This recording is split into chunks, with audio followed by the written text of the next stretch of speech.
Buenos días, bienvenidos a nuestro tiempo devocional Tu Palabra para encontrar el camino. Hoy es 29 de mayo del 2024. Vamos a continuar con la lectura de la Biblia con el segundo libro de Crónicas, capítulos 13 al 16 y el Evangelio según San Juan, capítulo 11, versículos 18 al 46.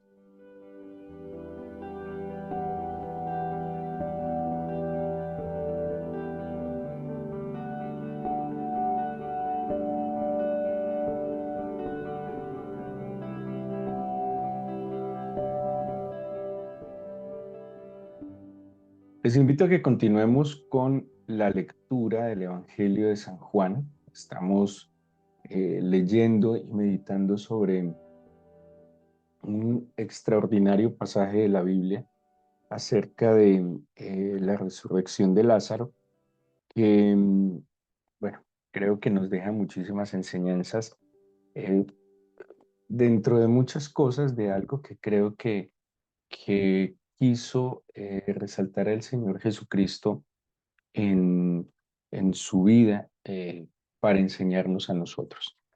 Como seguramente usted ha escuchado en algún momento, la fe no es una religión, el cristianismo no es simplemente una religión, sino que es una relación. Y si algo nos enseña el Señor Jesucristo a través de los evangelios, es precisamente a cómo podemos relacionarnos con el Padre. El Antiguo Testamento nos muestra una nación que se relaciona con el Padre a través de las leyes y a través de las instrucciones, a través de un pacto que se basa en la escritura. Hay unas señales del pacto, pero es un pacto que se basa en la escritura y de alguna manera había una percepción de un Dios lejano, ¿sí? Muy pocos personajes aparecen en esa íntima relación con Dios. Sobresalen Abraham, Moisés, David, pero muy pocos, ¿sí? Pero el Señor Jesucristo nos abre una brecha, nos abre un camino hacia el Padre y a todos los creyentes nos da la oportunidad y todos, absolutamente todos, tenemos la misma oportunidad de tener una relación profunda, personal, permanente con el Señor. Y ahí está el secreto de la vida de fe, no en aprenderse unas normas, en tratar de tener unos códigos en ética y moral para seguir, sino en una vida que se relaciona, en una vida que tiene que ver con la influencia del más poderoso sobre el más débil. Es claro quién es el más poderoso, es claro quién es el más débil.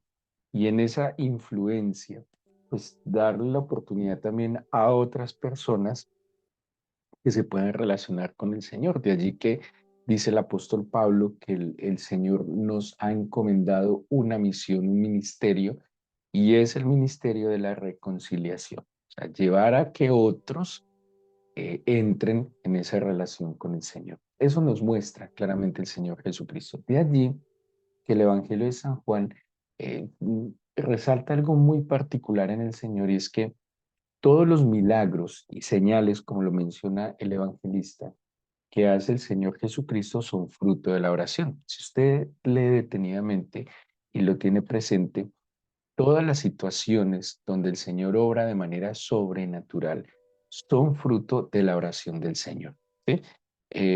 O sea, no, Él siendo Dios mismo, porque lo entendemos, él podía, como lo muestran otros evangelios, dar la orden para que las cosas se dieran. ¿Sí? En otros evangelios notamos, por ejemplo, que él echa fuera demonios con su autoridad, que él calma la tempestad con su autoridad. Pero el Evangelio de San Juan hace sobresalir la relación que tiene el Señor Jesucristo con el Padre y cómo Él ora al Padre y cómo el Padre escucha su oración y el Padre responde su oración.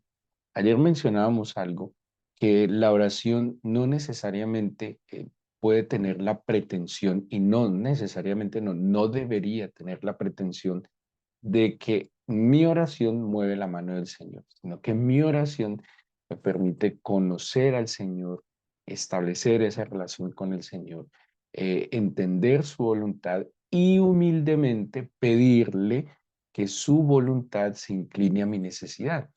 Pero el fruto fundamental de la oración es que mi corazón se estrecha al corazón del Señor, mi corazón entiende la voluntad del Señor y seguramente voy a poder moverme mucho más fácil en su voluntad.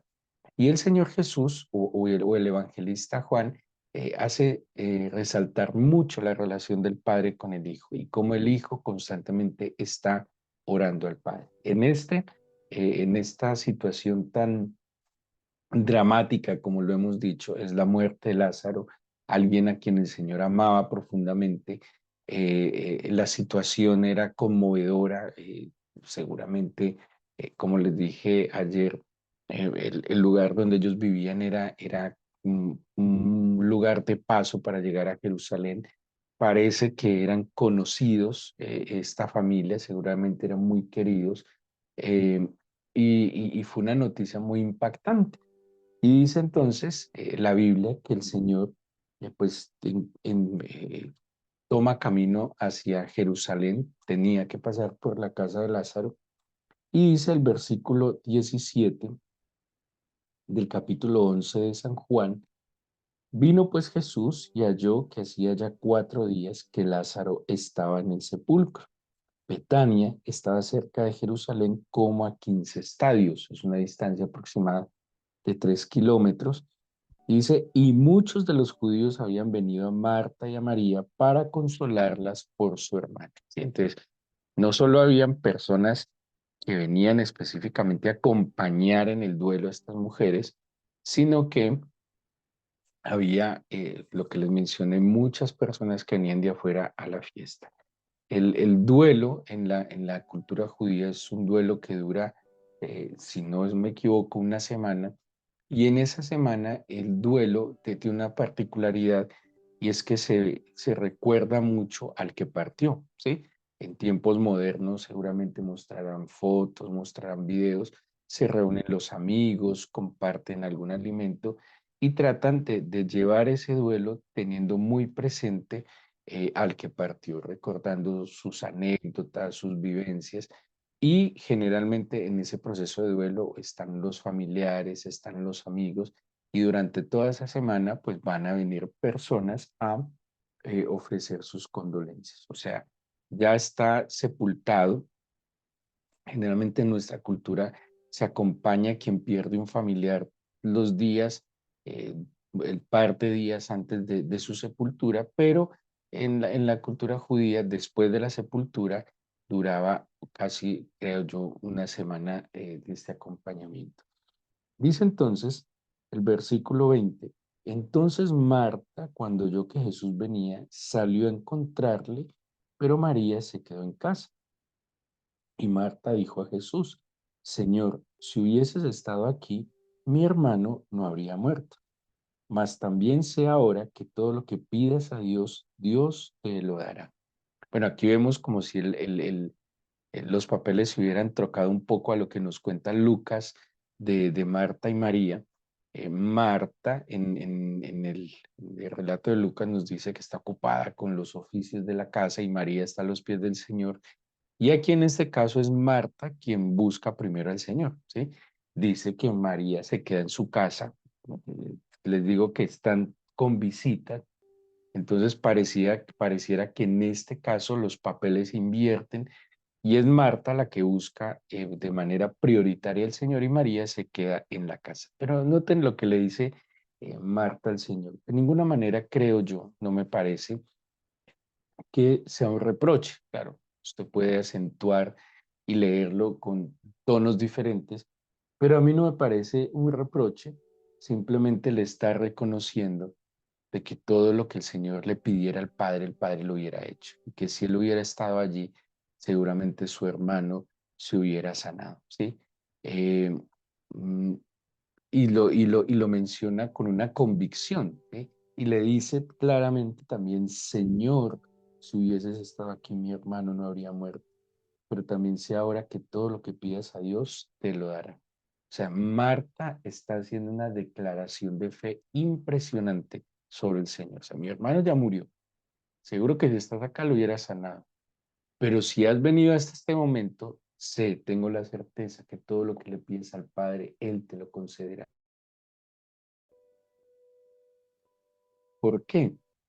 Porque el Padre le escuchaba al Señor porque estaba a cuentas con el Señor, pero también el Padre le escuchaba porque él pedía conforme a su voluntad. Dice el versículo 23, el Señor le dijo, tu hermano resucitará. Claro, aquí hubo una declaración de fe de Marta. Y a esa declaración de fe de Marta, convencida en el poder del Señor Jesús, en el poder que obraba en él y en el poder de su oración conectada a la voluntad del Padre, él le dice, convencido el Señor resucitará. Marta le dijo, yo sé que resucitará en la resurrección en el día postrero. Él le dijo, yo soy la resurrección y la vida. El que cree en mí, aunque esté muerto, vivirá. Y todo aquel que vive y cree en mí no morirá eternamente. ¿Crees esto? Le dijo, sí, Señor, yo he creído que tú eres el Cristo, el Hijo de Dios que has venido al mundo. Esta es una declaración de parte del Señor que tiene que ser un consuelo y una fortaleza para nosotros. El Señor se sirve de esta situación tan trágica para esta familia. Eh, yo me imagino que estos 4 días habían sido difíciles, muy difíciles para ellas. Ahora piensen en la enfermedad, en los días previos a la muerte de Lázaro, cómo habrán sido difíciles. Pues si fue una enfermedad que lo llevó hasta la muerte, tuvo que haber sido algo delicado, grave, doloroso. O sea, que ellas venían de un proceso muy fuerte, agotador seguramente. Y el Señor aquí hace una declaración para nosotros acerca de la eternidad. La mayoría de la gente en este mundo, eh, viviendo como lo menciona la misma Biblia, una tendencia filosófica de origen epicuro, que es al placer y vivamos al día, como dice la frase mencionada por Pablo en los libros de los Hechos, comamos y bebamos que mañana moriremos. La mayoría de las personas en el mundo no creen, no consideran que haya vida eterna. La gente cree que lo que hay es este instante, aquí y ahora, ¿sí? Y por eso simplemente piensan en sus acciones en el momento, algunos con esperanza en el futuro, pero muy pocos piensan en verdad en una eternidad. Y si hay algo seguro que tiene el ser humano es eternidad. Y la eternidad tiene dos caminos, o más bien la eternidad tiene dos destinos. Hay una eternidad ofrecida por el Señor cuando dice, yo soy el camino, la verdad, la vida. Nadie viene al Padre sino por mí. Hay una eternidad con Él, hay una eternidad en comunión con Él, hay una eternidad que tiene diferentes momentos, ¿sí? Y que tiene muchas promesas con Él, pero también hay una eternidad sin Él, separados de Él, apartados de Él. Pero el destino del ser humano es eterno, porque fue creado por el Eterno. Y la oportunidad que nos da el Señor a través del Señor Jesucristo es que estemos en esa eternidad con Él. Ahora, cuando yo pienso sí o sí que hay una eternidad, yo debería cuestionarme hacia dónde quiero coger yo. ¿Sí? Por eso cuando esa medida de fe puesta en mi corazón me lleva a aceptar al Señor Jesucristo, a arrepentirme de mis pecados, yo lo que estoy haciendo es de alguna manera preparándome para esa eternidad. Todo lo que yo hago en este mundo tiene repercusión en la eternidad, para bien en la fe o para mal en la incredulidad. ¿Sí? Eh, de allí entonces el Señor constantemente nos está poniendo a levantar nuestra mirada hacia el cielo. Entonces no es este momento, no es esto lo que es permanente.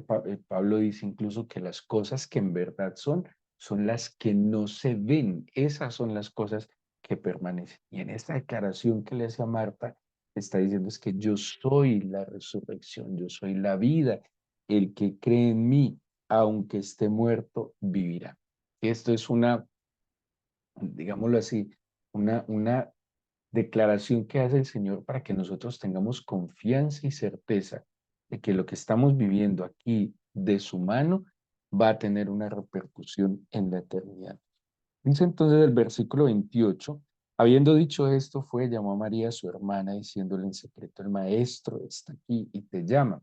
Si ven de nuevo cómo cambiaron los papeles, aquí fue Marta la que fue primero donde él.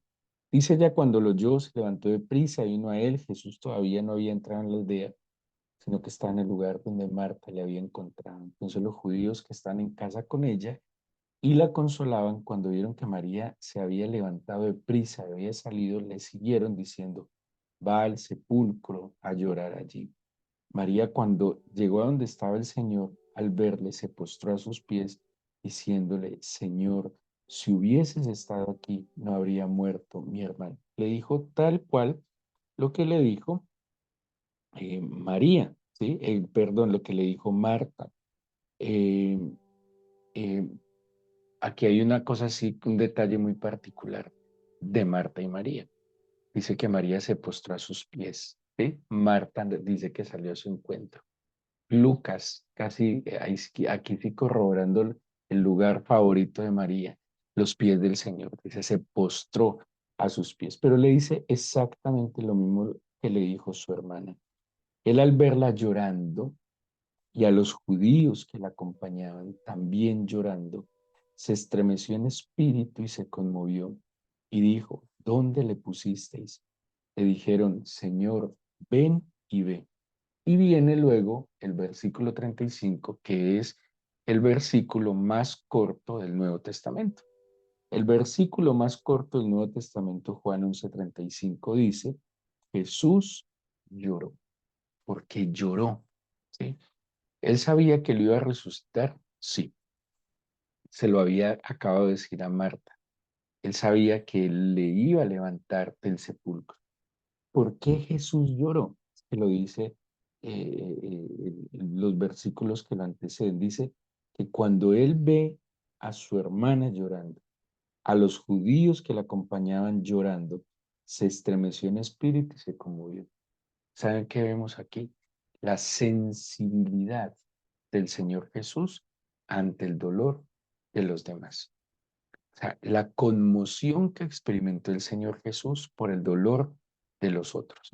Impresionante, impresionante, impresionante que él, incluso sabiendo que él iba a resucitar, o sea, el Señor no lloró solo porque a él le doliera la muerte de Lázaro. ¿Sí? O sea, el Señor aquí no está llorando por su propio dolor, sino que está llorando por el dolor del prójimo. ¿Sí? Eso es sensibilidad. Se conmovió cuando les vio desconsolados, se conmovió y estaba seguro que él iba a resucitar. Así que este lloro del Señor no es por su tristeza, por su soledad, no es por lo que él sintiera, sino porque entiende, comprende y se identifica con el sufrimiento del otro. Dice entonces el versículo 36, dijeron entonces los judíos, mirad cómo le amaba. Algunos de ellos dijeron, ¿no podía este que abrió los ojos de los ciegos, del ciego haber hecho también que Lázaro no muriera?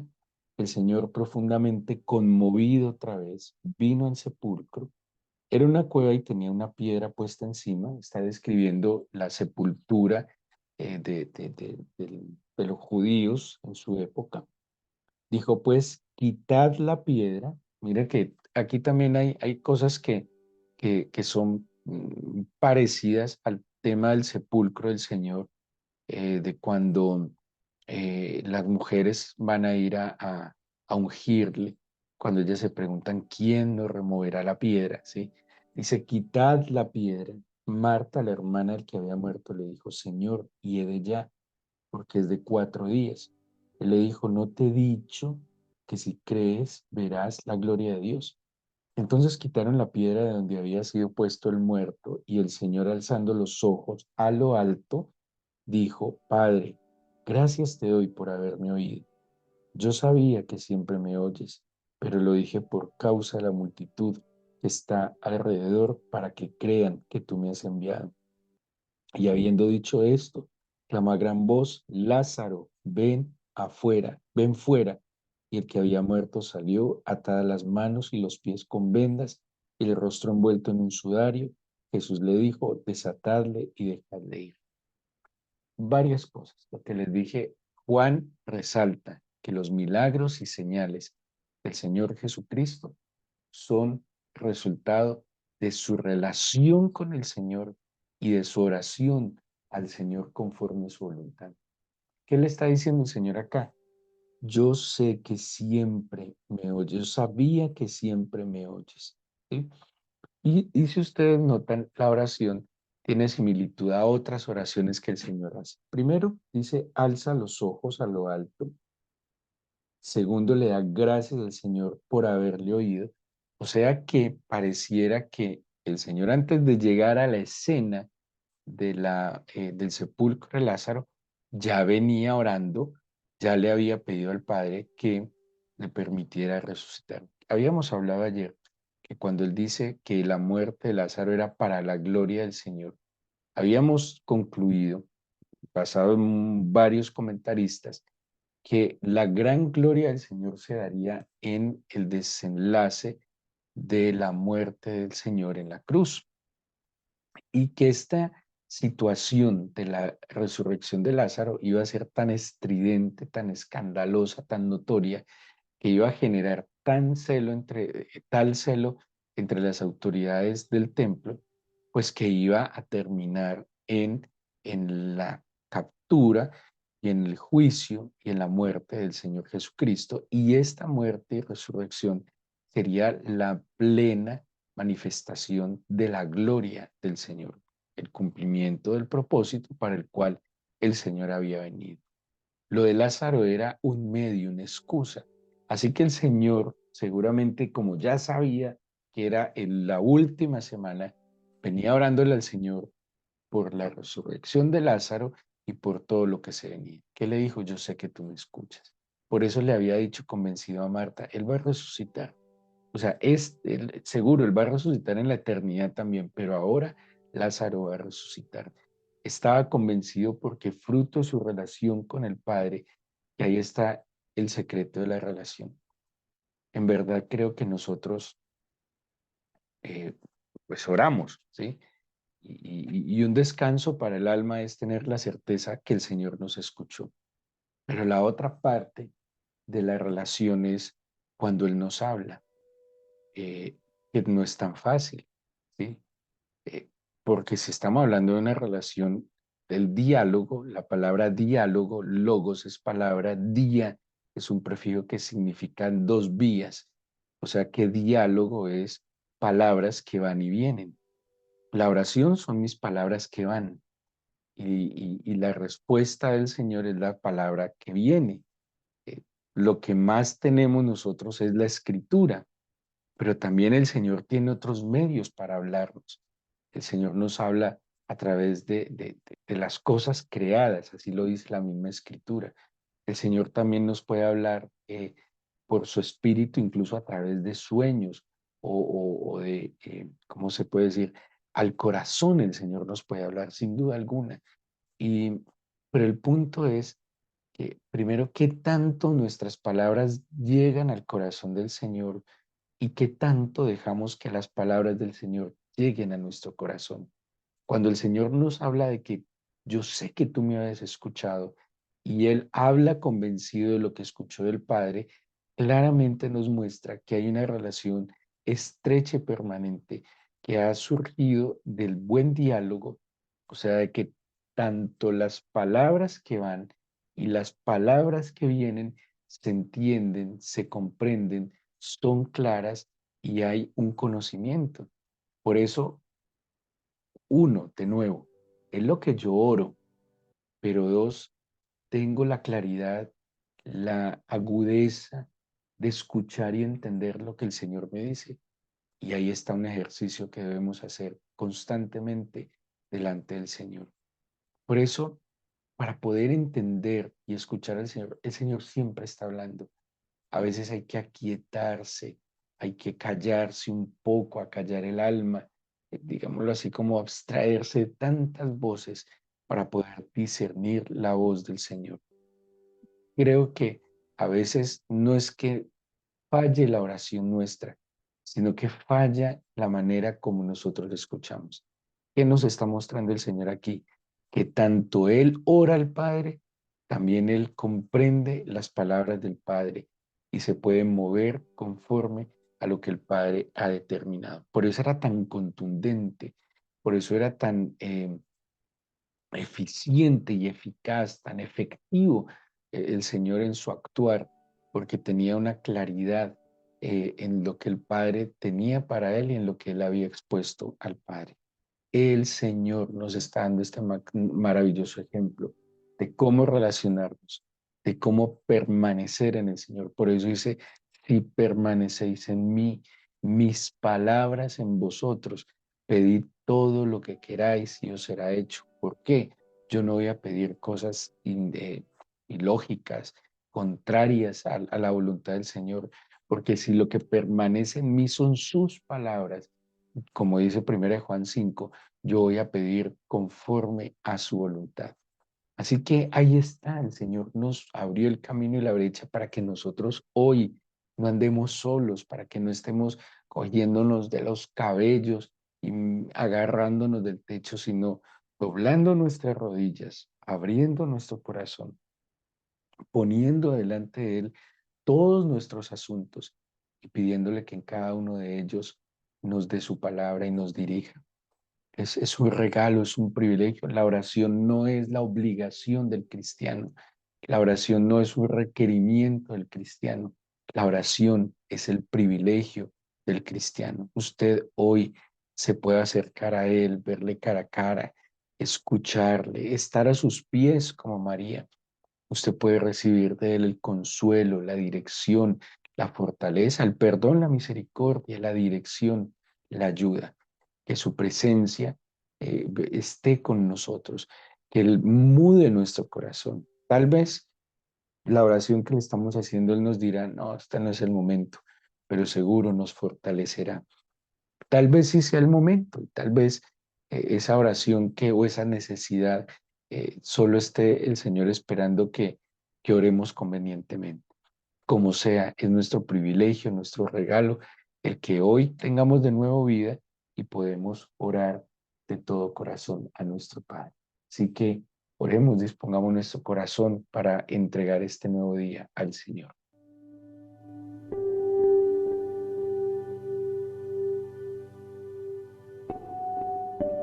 Yo te pido, Padre eterno, que tomes el control de nuestras vidas y que agudices nuestro oído a tu voz, pero también ayúdale a nuestro cerebro a distinguir tu voz, Señor. Hay tanta gente que opina sobre nuestras vidas, todo el mundo, Señor, y seguro que con buenas intenciones. Opinan nuestros familiares, Señor, opinan nuestros amigos,